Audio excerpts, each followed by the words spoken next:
Sagka kung sagka. Ikan ko din ha, oh. Yan.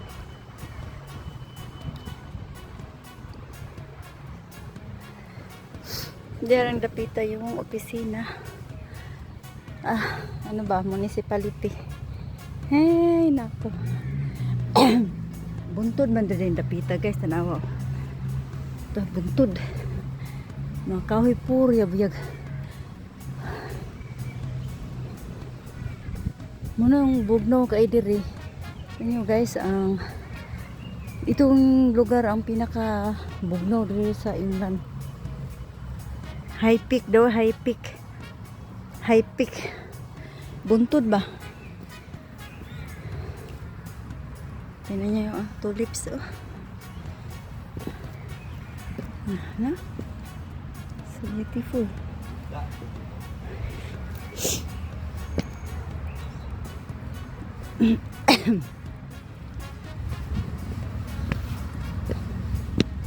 Ako yung nagmuni-muni si Uncle, oh. Tignan nyo guys yung yan, oh, yun yung municipality diri, oh. Tabunan sa mga kahoy.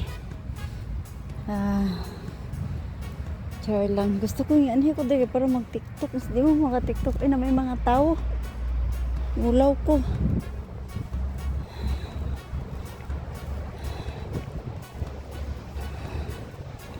Kaya mo nagkuhan ko tawag mo. Maraming nakaupo-upo ba? So nahiya ako. Pero pag meron akong kasama, siguro di ako mahihiya.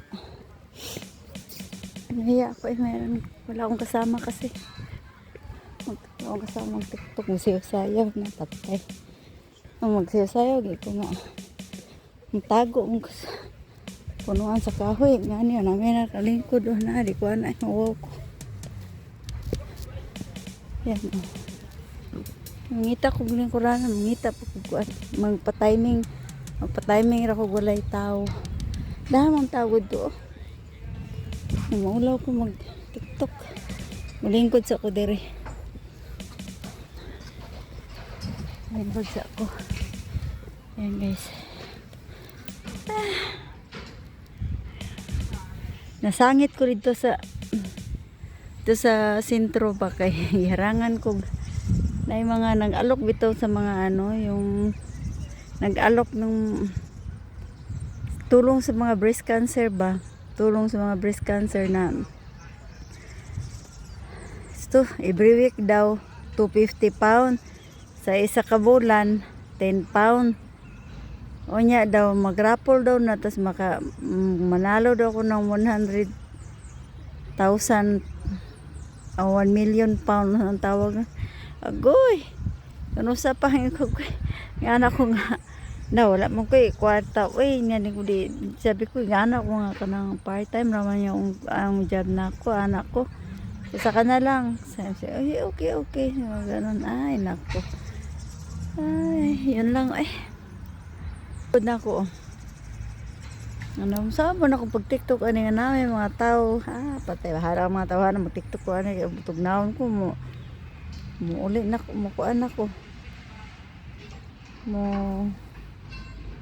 uli na hindi ko mag jacket wala akong mag jacket ayun hawa na yung tao hawa na so siguro mag TikTok na ko ani hawa na siya